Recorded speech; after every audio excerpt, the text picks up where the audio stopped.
Bonjour à tous, j'espère que vous allez bien, vous ne rêvez pas, vous avez bien vu le titre de cette vidéo. L'objectif sera de créer la première voiture algérienne faite par des Algériens pour des Algériens. Donc on peut commencer par se demander pourquoi. Pourquoi créer une fameuse voiture algérienne?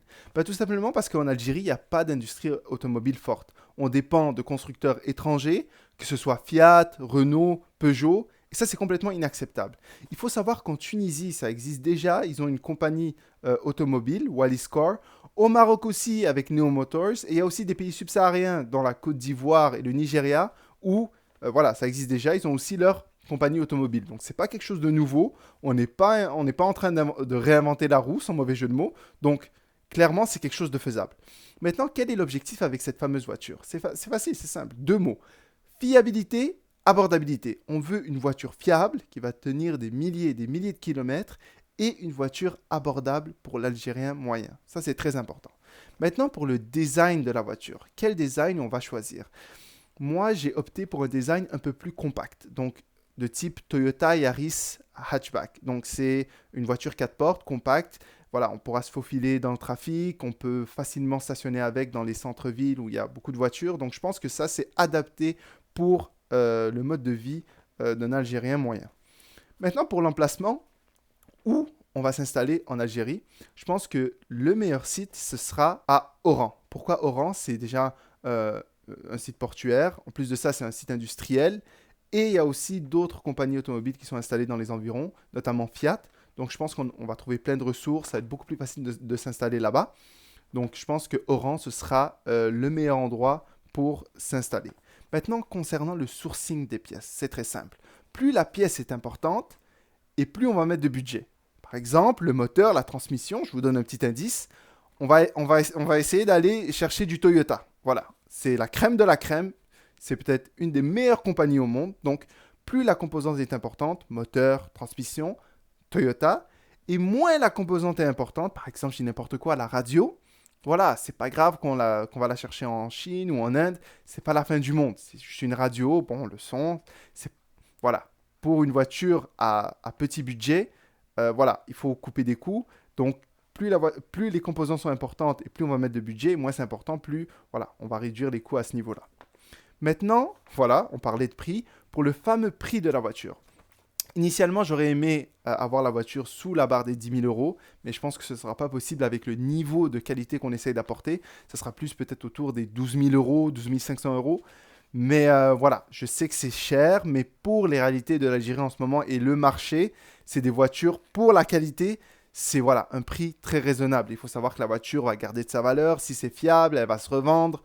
Donc voilà, c'est pas la fin du monde. Oui, c'est un peu cher, je suis d'accord. Mais bon, pour la qualité qu'on essaye d'apporter, 12 000 euros, ça, voilà, c'est pas cher, c'est pas cher non plus, on est vraiment dans la moyenne, mais éventuellement avec une économie d'échelle et plus on va être rentable et voilà, on pourra peut-être baisser nos prix, mais pour l'instant, je pense qu'on va essayer de viser les 12 000 euros et même si on y arrive, c'est un exploit, j'ai envie de vous dire, parce qu'on est vraiment, vraiment en train de chercher de la qualité. Voilà, maintenant on va parler un peu du financement. Voilà, je pense que le financement, ce ne sera pas un problème. Voilà, petit disclaimer, il n'y aura pas d'intérêt, il n'y aura pas de prêt avec intérêt. Voilà, il n'y a pas de compromis. Les intérêts, c'est zéro. Voilà, il y a plein de financements islamiques. Je vous donne quelques mots, je vous mets les définitions à l'écran. Mudaraba, Musharaka, Ijara. Donc voilà, c'est clairement faisable. Voilà, je pense que le financement, ce ne sera pas un problème. Il faut juste voilà, s'entraider, aller chercher les bonnes personnes. Et je pense que ça va se faire assez simplement. Maintenant, pour le marketing. Je pense que voilà, passer par les réseaux sociaux, ce sera vraiment une de nos forces. C'est un peu ce que je suis en train de faire en ce moment. Voilà, on doit créer un engouement, on doit faire parler, on doit attirer des investisseurs, on doit construire un lien de confiance, voilà, avec les vidéos, tout ça, une transparence dans la gestion et dans l'avancement du projet. Ce sera très très important. Aussi, un autre point marketing qu'on peut utiliser, ce sera que l'achat de nos véhicules se fera directement en ligne. On ne passe pas par par des tierces personnes, voilà, par des concessionnaires par exemple. Les gens viennent acheter nos voitures directement en ligne, donc ça peut on peut couper des coûts grâce à ça. Et au final, une fois que les prototypes seront créés, qu'on commence à, voilà, à créer les premières et les deuxièmes voitures, je pense que un coût marketing qu'on peut faire, ce sera de faire des entrevues avec toutes les chaînes de business, de développement personnel d'entrepreneuriat algérien, africain, panafricain, tout ça. Je pense que ça va attirer un grand nombre de personnes et surtout des Algériens qui vont voir que voilà, ça bouge dans leur pays, que des gens créent la première voiture algérienne, ça va les attirer et c'est comme ça qu'on va vraiment créer un engouement autour de la marque. Maintenant, parlons du nom de la marque. Voilà. J'ai choisi un nom, c'est pas coulé dans le béton, ça peut toujours changer, mais voilà. C'est quand même un nom, je pense que c'est ça qu'on va prendre, mais j'attends vos retours et je suis encore ouvert d'esprit. Mais bon, c'est quand même un nom qui fait du sens. Donc le nom que j'ai choisi pour cette fameuse voiture, c'est Sirta. Sirta, pourquoi Sirta? Sirta, c'est le nom original de Constantine. Donc c'est une des plus vieilles villes au monde.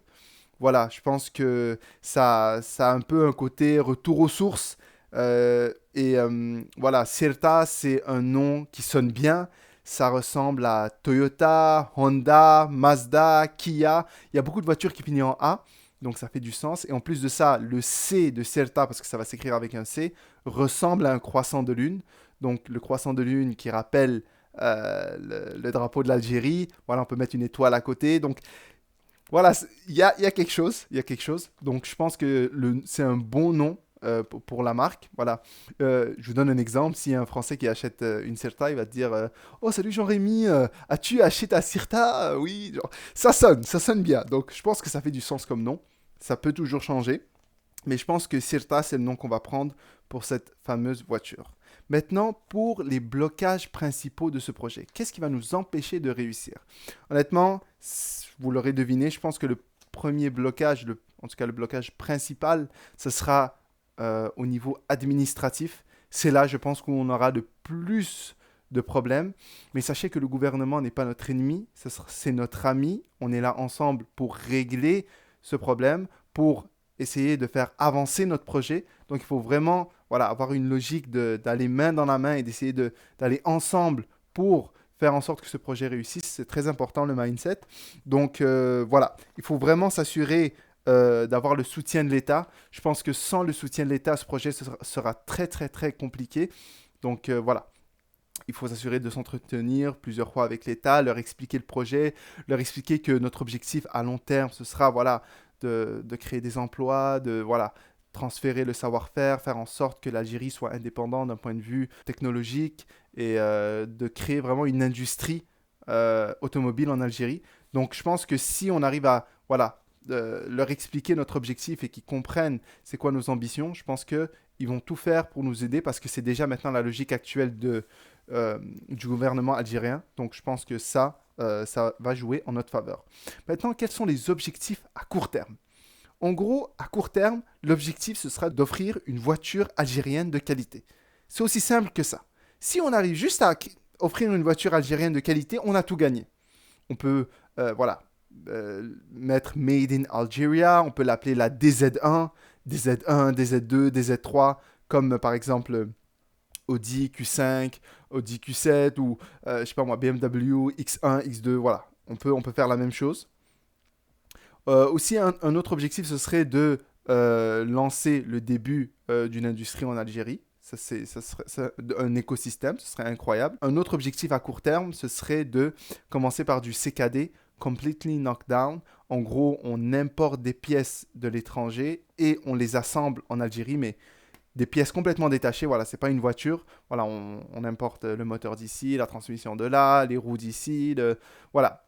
Et éventuellement, maintenant, passons aux objectifs à long terme. Ce serait d'avoir les produits, des composantes localement, créées en Algérie. À 40%, à 50%, à 60%, à 80%. C'est ça. Donc, faire un transfert de savoir-faire, un transfert de technologie. Donc, à long terme, ce serait de créer une véritable industrie en Algérie. Voilà. Alimenter une chaîne de production locale de A à Z. Voilà, ça c'est très très important. Comme j'ai dit tantôt, un transfert de technologie, créer un savoir-faire en Algérie et éventuellement exporter à travers toute l'Afrique et même exporter à travers le monde entier. Ce serait une fierté de pouvoir exporter des voitures algériennes, des Cirta en Europe. Ce serait incroyable. Et aussi avoir des prix de plus en plus rentables et des prix de plus en plus attractifs. C'est sûr qu'au début, ça va être un peu cher, mais avec le temps, on va réduire tout ça et vraiment, ce sera comme très abordable de se procurer une Cirta. Tu vois, j'ai déjà pris le nom. C'est un signe que je vais garder le nom, mais j'attends vos retours quand même. J'attends vos retours. Donc, en conclusion, quelle est la conclusion de cette fameuse vidéo? Qu'est-ce que vous devez en tirer, en gros? Il faut savoir maintenant qu'en Algérie, l'offre est quasi inexistante. Donc, si vous demandez, est-ce que ce projet va réussir?